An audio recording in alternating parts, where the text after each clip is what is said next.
ცნობილი გურჯაანელი ქორეოგრაფი თემურ ჯანაშვილი ცეკვასთან ერთად დოლზეც შესანიშნავად უკრავს. იგი საქართველოს მედოლეთა საუკეთესო ხუთეულში შედიოდა. თითქმის ნახევარსაუკუნოვანი შემოქმედებით და პედაგოგიური საქმიანობით სცენაზე დოლის თანხლებით შესრულებული ურთულესი ელემენტები დაამახსოვრა მაყურებელს თავი. ახალგაზრდებს ქართულ ცეკვასთან ერთად ხელოვნების სიყვარულსაც ასწავლის. გელა მეგრელიშვილის სიუჟეტი.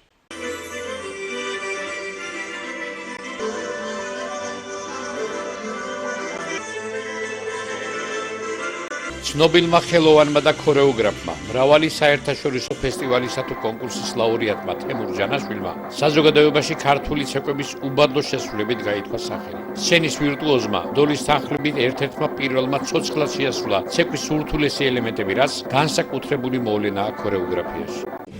დოლთან და ცეკვასთან ჩემი ურთიერთობა ერთდროულად დაიწყო. მაშინ მახსოვს ძალიან პატარა ვიყავი და მოხდით მე და ჩემი მშობლები თელავში. არ ვიცი ახლა რაღაც ბაზართან და იქ მამამ თქვა რომ დოლი უნდა ეყიდა და მე გვითხრეს რომ ეხლაც კარგად მახსოვს სად შეიძლებოდა გვეყიდენ რომ ბაზარზე ეს ვერ ვნახეთ და მე იქ გზაჯვარედინი სადაცაა თელავში იმის იქით რომ გადახვალთო ასე გვითხრეს იქ იკითხეთ ლეტნი ლადო ну am კაცის ეს ყოფილა სპეციალისტი და ვიარე და მივედით რა უბრალოდ ნახეთ ეს მე ხლა აღარ იქნება რა თქმა უნდა ერთად ათეს ჯამყობას და იმ ლეტნი ლადოსთან გვარი სახელი ნამდვილად არ ვიცი სხვა წამოვიდეთ მახსოვს პირველი დოლი იყო ესეთი ირმები ქონდა მიხატული ზეთ გარედან და ახლა მაშინ დაკვრას ხო ვერ დავარქმევდი აბრახუნებდი რა ვიცი როგორ ხდება და ყურები ქონდათ უკვე გადახშული ამდენი ხმაურისგან მერე ცეკვაზეც მივედი მერე ნუ დავდიოდით რაღაც პატარა ხანდახან კონცერტებს მაგრამ არასდროს არ გამომიყენებია იმ საკში რომ დოლით სცენაზე რამე გამეკეთებინა მაგრამ მერე ცოტა რომ მოვიზარდე დოლით ავდიოდი ფარცა ასეთი ორ სართულა და მაღლა ეს მიდექიო მაშინ მე არ უკრავდი სკოლაში ძალიან დიდი დამსახურება ვიტყოდი ჩემს ბიძას რომელიც ნუ ყველა როგორც მძღოლი ისე იცნობს მაგრამ ოთარი ზავრაშვილი ეს კაცი მძღოლიც იყო მაგრამ ძალიან კარგად ფლობდა იმ დროისათვის კლავის გარმონზე უკრავდა და მე ძალიან პატარა ვიყავი და ეს რო თავისი სამეგობროთი შეიკრებებოდა და გარმონი რო ქონდა მე სულ გვერდით ვეჯეკი და იმდენად პატარა ვიყავი რომ დოლს ვერ ვიჭერდი და იქიდან ასე ვიღაცა მეშველებოდა რომ დოლი აი ესე დაიწყო ცოტ და მე როცა უკვე მოვიზარდე და გადავედი უკვე ანსამბლებში თბილისში გავარდილი ყველაფერი იქ ახლა ცოტა სხვა ბევრი რაღაც ვნახე იქ ცეკვის ხრი დაკვრის ხრი ბევრი სხვა ესეთი პროფესიონალი ადამიანების გორდით მომიწია ყოფნა და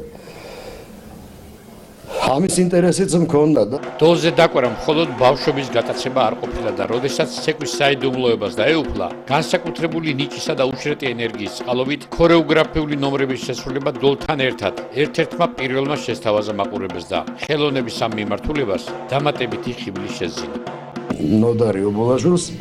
დიდი დამსახურება აქ ჩემს ჩამოყალიბებაში იმიტომ რომ ის პროფესიონალების დონეზე იყო და დღესაც აღიარებული მუსიკოსია დიდი დამსახურება აქვს და სულ იმას აბა მარჯვენა როგორ მოგეწონდა მარცხენა ხელიშვა რომ თანაბარი ხელს ეძახდნენ რაღაცნაირად გამესწორებინა ნახე რაღაც დონემდე მივედით დოლი და ქორეოგრაფია ეს არის განუყოფელი თემა ამის გარეშე წარმოუდგენელი არ არსებობს ამიტომ ვიღაცამ დოლი უნდა ვასწავლოთ ვიღაცამ გარმონი ვიღაცამ დუდუკი ვიღაცამ ფანდური რომ ხვალე-ხვალზევით თაობაში იყოს ადამიანები რომლებიც აი ამ ტრადიციებს გააგრძელებენ და ცოტა მტკივნეული საკითხი ახლა ძალიან გამიხარდა კავშირის და ცენტრის მიერ რომ ბოლო დროს წამოვიდა ეს ტენდენციები მუსიკოსების დაჯილდოება ადრე ცოტა ნაკლებად იყო ეს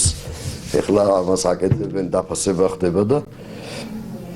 მაგრამ რა ვიცი აბა რა შეეხება ამ ჩემს დოლს ჩვენს უпростоრად ადრე ამის დროც მქონდა ხოლმე ხანდახან ვერთობოდი მაგრამ ახლა ამის წეცხაღარ ძალიან იმიტომ რომ სხვა ბევრი რამეა დროის დიდი დეფიციტი გაქვს რაც ნახოთ შემდგომში როგორ იქნება ხანდახან თუ მომეხალეს მე როგორ პენსიაზე გავალ დავჯდებით და მარჯვენა მარცხენა გაგიმარჯვეთ და ხანდახან წამოვარდნარ ამდენი მაინც დამრჩება მე მგონი ცოდნაში ნახევარსაუკუნოვან შემოქმედებით და პედაგოგიურ მოღვაწეობას დღესაც ჩვეული ენერგიით უძღვება და იმედი აქვს, რომ ერთ მშვენიერ დღეს დოლის თანხლებით ცეკვის ურთულესი ელემენტების შესრულებას მიმდევარი გამოუჩნდება.